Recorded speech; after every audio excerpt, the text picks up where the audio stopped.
friends, this is Brandy with My Hotel Reputation.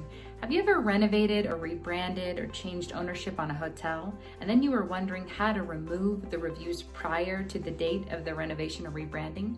If this has ever happened to you, stay tuned. I'm about to show you how you can do this.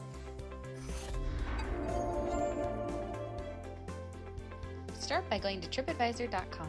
Log in and click on My Business. Once there, select your property. On the top right, click Reviews and Report a Review. Once that opens, select your property again, and then you're going to select Update Business Information. Then, select Report Ownership Change. Once that's selected, fill out the remainder of the information.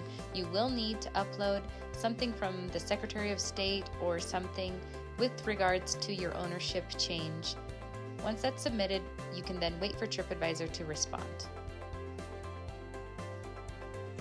Thank you so much. I hope this video was helpful. If so, please comment below and let me know if there's anything that we can do for you at My Hotel Reputation to help you improve your hotel's online reputation.